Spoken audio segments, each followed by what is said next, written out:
আসসালামু আলাইকুম। কবিরস ইনোভেশন ক্লাসরুমের পক্ষ থেকে প্রত্যেককে জানাই স্বাগতম। তো প্রিয় শিক্ষার্থীবৃন্দ, আজকে আমি থার্ড উইকের যে অ্যাসাইনমেন্ট আছে গণিত বিষয়ের অষ্টম শ্রেণীর সেই অ্যাসাইনমেন্ট নিয়ে আজকে একটু কথা বলবো। তো প্রিয় শিক্ষার্থীবৃন্দ, তোমরা আমার চ্যানেলটাকে যারা এখনও সাবস্ক্রাইব করো নাই, এখনই সাবস্ক্রাইব করে নাও, কারণ আমি তোমাদের জন্য প্রতিদিন যেই অ্যাসাইনমেন্টগুলো আছে সেগুলো নিয়ে হাজির হব। তো সবার আগে অ্যাসাইনমেন্টগুলো পেতে হলে অবশ্যই সাবস্ক্রাইব করে বেল আইকনটাকে অন করে আমার পাশেই থাকো। প্রিয় শিক্ষার্থীবৃন্দ, এই থার্ড উইকের যে গণিত বিষয়ের সিলেবাসটা আছে আমি যদি তোমাদেরকে একটু পড়িয়ে শোনাই, তোমরা স্ক্রিনে দেখতে পারতেছো যে প্রথম অধ্যায় যেটা আছে স্বাভাবিক সংখ্যার প্যাটার্ন, জ্যামিতিক প্যাটার্ন, আর দ্বিতীয় অধ্যায়ে আছে মুনাফা সংক্রান্ত সমস্যা, চক্রবৃদ্ধি মুনাফা, এবং তৃতীয় যে অধ্যায় আছে সেটি হচ্ছে মেট্রিক পদ্ধতিতে পরিমাপ, মেট্রিক ও ব্রিটিশ পরিমাপের সম্পর্ক, তরল পদার্থের আয়তন পরিমাপ, ক্ষেত্রফল পরিমাপ, আয়তন। এখন আমি যেটা দেখব সেটা হচ্ছে নির্ধারিত যে কাজ। প্রশ্ন 1 তোমরা দেখতে পাচ্ছ শিরোনাম সমবায় সমিতির সঞ্চয় স্কিমের ক্ষেত্রে সরল মুনাফা এবং চক্রবৃদ্ধি মুনাফার তুলনামূলক পার্থক্য। সরল মুনাফার ক্ষেত্রে 1 সঞ্চয় স্কিমের মূলধন পি সমান 15,000 টাকা, 2 সঞ্চয় স্কিম পূর্ণ হওয়ার সময়কাল n সমান 3 বছর, 3 সঞ্চয় স্কিমের মুনাফার হার আর সমান 9%। তো এখান থেকে ক নম্বর যে প্রশ্নটা আছে সেটি হচ্ছে এমন যে সঞ্চয় স্কিমের নির্দিষ্ট সময়কাল 3 বছর পর মুনাফার পরিমাণ আয় সমান কত। আর 2 নম্বর আছে 2 নম্বর ধাপে নির্দিষ্ট সময়কাল পর সরল মুনাফার মুনাফা আসল এ সমান কত। এরপর তোমরা যেটা দেখতেছো সেটা চক্রবৃদ্ধি মুনাফার ক্ষেত্রে এক সঞ্চয় স্কিমের মূলধন পি সমান একই 15,000 টাকা। আর 2 নম্বর আছে সঞ্চয় স্কিম পূর্ণ হওয়ার সময়কাল n সমান 3 বছর, সঞ্চয় স্কিম মুনাফার হার আর সমান 9%। সেখান থেকে আমাদের ক নম্বর প্রশ্নটা এমন আছে যে প্রথম বছরান্তে চক্রবৃদ্ধি মূলধন কত সেটি সূত্র উল্লেখ করে তারপর আমাদের অ্যান্সার করতে হবে। আর খ নম্বর আছে দ্বিতীয় বছরান্তে চক্রবৃদ্ধি মূলধন কত, গ নম্বর আছে তৃতীয় বছরান্তে চক্রবৃদ্ধি মূলধন কত, এবং ঘ নম্বর যে প্রশ্নটি আছে সেটি হলো নির্দিষ্ট সময়কাল 3 বছর পর চক্রবৃদ্ধি মুনাফা সমান কত। আর লাস্ট যে প্রশ্ন নম্বর নির্দিষ্ট সময়কাল 3 বছর পর সরল মুনাফা চক্রবৃদ্ধি মুনাফার পার্থক্য নির্ণয় করো। এই যে সরল মুনাফার পার্থক্য মুনাফা অথবা আমরা যেই সরল মুনাফা আর চক্রবৃদ্ধি মুনাফার ক্ষেত্রে লাস্ট আমাদের যে সিদ্ধান্ত চেয়েছে যে সমবায় সমিতির সঞ্চয় স্কিমের ক্ষেত্রে কোন মুনাফা পদ্ধতি সুবিধাজনক বলে তুমি মনে করো। তো আমরা উত্তরে চলে যাব, তার আগে দেখি যে আমাদের মূল্যায়ন নির্দেশনা কি আছে যে সরল মুনাফা চক্রবৃদ্ধি মুনাফা সংক্রান্ত বাস্তব সমস্যা সমাধান করতে পারা, আর সংক্ষিপ্ত প্রশ্ন যেগুলো আছে প্যাটার্ন ব্যাখ্যা করতে পারা এবং বিভিন্ন একক ব্যবহার করে তরল পদার্থের আয়তন ও ওজন নির্ণয় করতে পারা, এগুলো ছিল আমাদের হচ্ছে মূল্যায়ন। আর সংক্ষিপ্ত প্রশ্ন তোমরা এখন দেখতে পারছো যে স্ক্রিনে সংক্ষিপ্ত প্রশ্ন এরকম আছে 6, 11, 16, 21 ... প্যাটার্নটির বীজগণিতীয় রাশি নির্ণয় করো। আর 2 নম্বর একটি জ্যামিতিক প্যাটার্ন আছে যেখানে কাঠের সংখ্যা নির্ণয় করতে হবে এবং চিত্র আঁকতে হবে। 3 নম্বর আছে 1 মিটার কাকে বলে। 4 নম্বর সংক্ষিপ্ত প্রশ্নটি হচ্ছে অধিক পরিমাণ বস্তুর ওজন পরিমাপের জন্য ব্যবহৃত মেট্রিক পদ্ধতি দুটি এককের নাম লেখো। এবং 5 নম্বর প্রশ্নটি আছে 10 একর সমান কত বর্গ মিটার।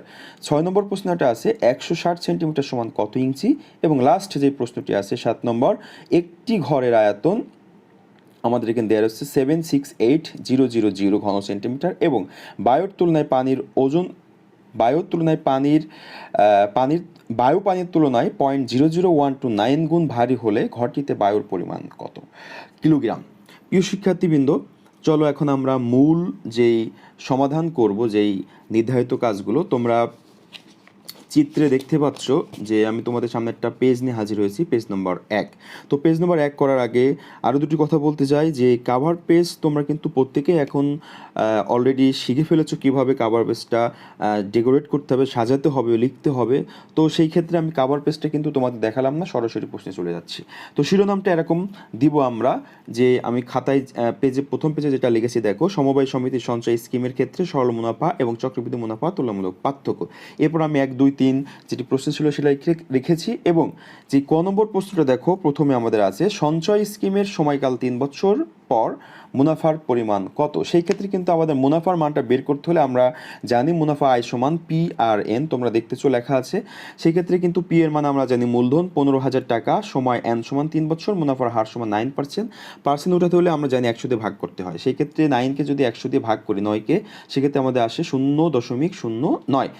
এর ক্ষেত্রে আমরা মুনাফা সমান জানি পি আর এন, সেক্ষেত্রে পি এর মান, আর এর মান আর এন এর মান বসিয়ে যদি আমরা ক্যালকুলেটরে গুণ করি তাহলে আমরা পাই 4,050 টাকা। এটা গেল আমাদের প্রথম যে সরল মুনাফার ক্ষেত্রে ক নম্বর প্রশ্নের সমাধান। এরপরে যে পেজটা দেখতে পাচ্ছ, পেজ নম্বর 2, দেখো এখানে খ নম্বর প্রশ্নটি এমন আছে যে 2 নম্বর ধাপের নির্দিষ্ট সময়কাল পর সরল মুনাফা আসল কত, অথবা মুনাফা আসল এ সমান কত। সেক্ষেত্রে আমাদের মুনাফা আসল বের করতে হলে আসল লাগবে, যেটা আমাদের দেওয়া আছে। দেখো পি সমান 15,000 টাকা এবং মুনাফার হার 9% সমান আমরা লিখতে পারি 0.9%, সময় 3 বছর। আর খ হতে পাই মুনাফা সমান কিন্তু আমরা বের করেছিলাম যে 4,050 টাকা। সেক্ষেত্রে আমরা মুনাফা আসল পাবো, আসল প্লাস মুনাফা। আসল হচ্ছে 15,000 টাকা আর মুনাফা হচ্ছে 4,050 টাকা, যোগ করলে আমাদের 19,050 টাকা। এটি কিন্তু খ নম্বর প্রশ্নের সমাধান। এরপর প্রিয় শিক্ষার্থীবৃন্দ, আমরা চক্রবৃদ্ধি মুনাফার ক্ষেত্রে তোমরা একটা পেজ দেখতে পাচ্ছ, যে 3 নম্বর পেজটি, যেখানে 1 নম্বর আছে সঞ্চয় স্কিমের মূলধন পি সমান 15,000 টাকা, সঞ্চয় স্কিম পূর্ণ হওয়ার সময়কাল এন সমান 3 বছর। আবার 3 নম্বর যেটা আছে সেটা সঞ্চয় স্কিমের মুনাফার হার আর সমান 9%। এখান থেকে ক নম্বর যে প্রশ্নটি হচ্ছে, প্রথম বছরান্তে চক্রবৃদ্ধি মূলধন সমান কত। যেহেতু বছরান্তে চক্রবৃদ্ধি মূলধনের সূত্র আমরা দেখতেছি পি ইন্টু 1 প্লাস আর, উপরে হচ্ছে পাওয়ার 1। প্রথম বছরান্তের জন্য এন এর মান 1, দ্বিতীয় বছরান্তের জন্য এন এর মান 2। সেক্ষেত্রে আমরা পি এর মান আর হচ্ছে 1 প্লাস যে আর এর মান ছিল 0.09, সেটি গুণ করে আমাদের কিন্তু হয়েছে 16,350। এটি গেল আমাদের ক নম্বর প্রশ্ন, পেজ নম্বর 3। এখন তোমরা একটু দেখতে পাচ্ছ পেজ নম্বর 4। খ নম্বর প্রশ্নটি এমন আছে যে দ্বিতীয় বছরান্তে চক্রবৃদ্ধি মূলধন কত। সেই ক্ষেত্রে আমাদের কিন্তু সূত্র একই, পি ইন্টু 1 প্লাস আর, উপরে আমাদের পাওয়ার হবে এন এর জায়গায় 2। সেই ক্ষেত্রে আমরা 15,000 আর 0.09 এর সাথে যদি 1 যোগ করি তাহলে আমাদের হয় 1.09। এটা আমরা দুটি গুণ করেছি, তো গুণ করে আমরা পেলাম 17,821.5 টাকা। এটি গেল খ নম্বর প্রশ্ন। গ নম্বর একই রকম তৃতীয় বছরান্তে চক্রবৃদ্ধি মূলধন বের করতে বলেছে। সেই ক্ষেত্রে কিন্তু আমাদের হবে এন এর মান 3। তার মানে 15,000-এর সাথে আমরা কিন্তু তোমরা দেখতেছো 1.09 ইন্টু 1.09 ইন্টু 1.09, এটি গুণ করে আমরা পেয়েছি 19,425.44 টাকা। এখন আমি যেই 5 নম্বর পেজটি বের করলাম, দেখো যে নির্দিষ্ট সময়কাল 3 বছর পর চক্রবৃদ্ধি মুনাফা সমান কত, এটা আমাদের বের করতে হবে। তো সেই ক্ষেত্রে আমাদের মূলধন পি সমান 15,000 টাকা, এটা আমাদের দেওয়া আছে। আর মুনাফার হার সমান দেওয়া আছে 9%, সমান হচ্ছে আমরা 0.09, আর সময় এন সমান কিন্তু 3 আছে। সেই ক্ষেত্রে আমরা চক্রবৃদ্ধি মুনাফা যে সূত্র বসাবো সেটি তোমরা দেখতে পাচ্ছ, আমি নীল কালারে লিখে রেখেছি, পি ইন্টু 1 প্লাস আর, উপরে এন মাইনাস পি। এখন যদি আমরা সব মানগুলো বসিয়ে দিই, সেই ক্ষেত্রে কিন্তু আমাদের এখানে ক্যালকুলেশন করে হলো 4,425.44 টাকা। এরপরে পেজ নাম্বার 6, নম্বর প্রশ্নটা দেখো, নির্দিষ্ট সময়কাল 3 বছর পর সরল মুনাফা চক্রবৃদ্ধি মুনাফার পার্থক্য নির্ণয় করতে বলেছে। সেক্ষেত্রে সরল মুনাফা কিন্তু আমরা বের করেছিলাম, যে সরল মুনাফাটা ছিল হচ্ছে আমাদের 4,550।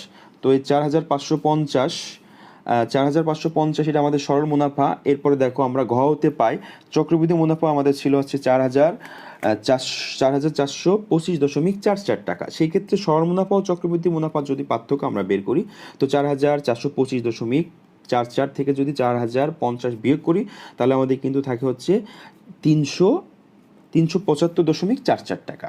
সেই ক্ষেত্রে এটা আমাদের অ্যান্সার হয়ে গেল।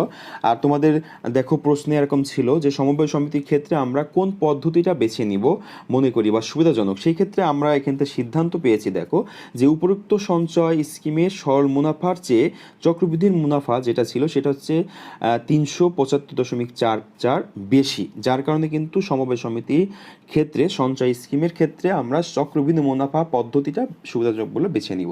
তার মানে সমবায় সমিতির ক্ষেত্রে আমরা চক্রবৃদ্ধি মুনাফাটা বেছে নিব বলে মনে করি। তো এই দুটি ছিল আমাদের প্রশ্ন, একটা হচ্ছে সরল মুনাফার ক্ষেত্রে আর চক্রবৃদ্ধি মুনাফার ক্ষেত্রে। এখন যেটা আমরা দেখতে পাচ্ছি পেজ নম্বর 7 সংক্ষিপ্ত প্রশ্ন।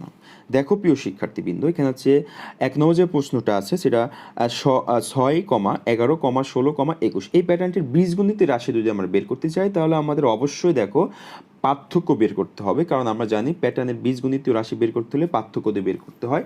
সেক্ষেত্রে পার্থক্য থেকে বীজগণিত রাশি কিভাবে বের করতে হবে দেখো আমি একটি পদ্ধতি করে রেখেছি। এখানে বীজগণিত রাশি আমাদের বের হয়েছে 5ক যোগ 1, এটা হচ্ছে 1 নম্বর প্রশ্ন।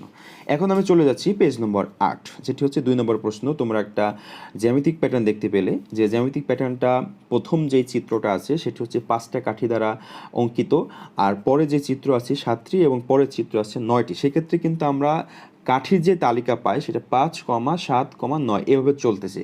তো দেখো পার্থক্য কিন্তু 2 করে বেড়েছে, সেই ক্ষেত্রে পরবর্তী যে সংখ্যা থাকবে সেটি কিন্তু 9-এর সাথে আমরা 2 যোগ করলে 11 পাই, তার মানে পরবর্তী চিত্রে আমার কাঠির সংখ্যা হবে 11টি। তো তোমরা দেখছো আমরা পরবর্তী চিত্র যে 11টি কাঠি দিয়ে চিত্রটা এঁকেছি। এখন আমি চলে যাচ্ছি 3 নম্বর প্রশ্ন, 1 মিটার কাকে বলে। তো 1 মিটার সংজ্ঞা বিভিন্নভাবে দেওয়া আছে, তো আমি যেটা বেটার মনে হয়েছে আমি লিখে রেখেছি প্যারিস মিউজিয়ামে রক্ষিত 1 খণ্ড প্লাটিনাম অথবা ইরিডিয়ামের তৈরি রড যার দৈর্ঘ্যকে 1 মিটার বলে গণনা করা হয়। এরপরে দেখো অধিক পরিমাণ বস্তুর ওজন পরিমাপের জন্য ব্যবহৃত মেট্রিক পদ্ধতির 2টি এককের নাম, আমি 2টি এককের নাম লিখে রেখেছি, দেখো কিলোগ্রাম আর হচ্ছে টন। পেজ নম্বর 9 এবং লাস্ট পেজ 5 নম্বর যে প্রশ্ন আছে সংক্ষিপ্ত, 10 একর সমান কত বর্গমিটার। 10 একর সমান কিন্তু 40,468.6 বর্গমিটার। এরপরে 6 নম্বর প্রশ্নটা আছে 160 সেন্টিমিটার সমান কত ইঞ্চি। দেখো 160 সেন্টিমিটার সমান 63 ইঞ্চি। লাস্ট যে প্রশ্ন 7 নম্বর, একটি ঘরের আয়তন 76800 ঘন সেন্টিমিটার এবং বায়ু পানি তুলনায় 0.0012৯ গুণ ভারী হলে ঘরটিতে বায়ুর পরিমাণ কত। তো এটা আমরা যেহেতু ঘরের আয়তন দেওয়া রয়েছে লিখে নিলাম দেওয়া আছে বলে, এবং বায়ু পানির তুলনায় এত গুণ ভারী, সেক্ষেত্রে কিন্তু 1 ঘন সেন্টিমিটার বায়ুর ওজন হবে আমাদের 0.00129 গ্রাম। সেক্ষেত্রে যদি আমরা আয়তনের সাথে গুণ করে দিই তাহলে আমরা এটা গ্রাম এককে পাবো, আর গ্রাম এককে যদি আমরা কেজিতে নিয়ে আসতে চাই, যেহেতু আমাদের কিলোগ্রাম বের করতে বলেছে আমরা 1000 দিয়ে ভাগ করে দিয়েছি, সেক্ষেত্রে 0.99072 মানে প্রায় 1-এর কাছাকাছি, সেক্ষেত্রে আমরা লিখতে পারি কিন্তু 1 কিলোগ্রাম। প্রিয় শিক্ষার্থীবৃন্দ, আশা করি তোমরা অষ্টম শ্রেণী যেই গণিত বিষয় অ্যাসাইনমেন্ট এভাবে লিখলে ফুলফিল নাম্বার বা সম্পূর্ণ নাম্বার পাওয়ার একটি নিশ্চয়তা পাবে। তো যেহেতু এটা গণিত বিষয় সেক্ষেত্রে কিন্তু তোমরা একই রকম লিখতে পারো, এখানে কোনো এক্সপেল হওয়ার কোনো বিষয় নেই। প্রিয় শিক্ষার্থীবৃন্দ, আজকে আমি গণিত অষ্টম শ্রেণী এটা দেখালাম, আশা করি তোমরা সব বুঝে শুনে বুঝতে পেরেছো। তো আজকে এই পর্যন্তই, ভালো থাকবে, সুস্থ থাকবে, আল্লাহ হাফেজ।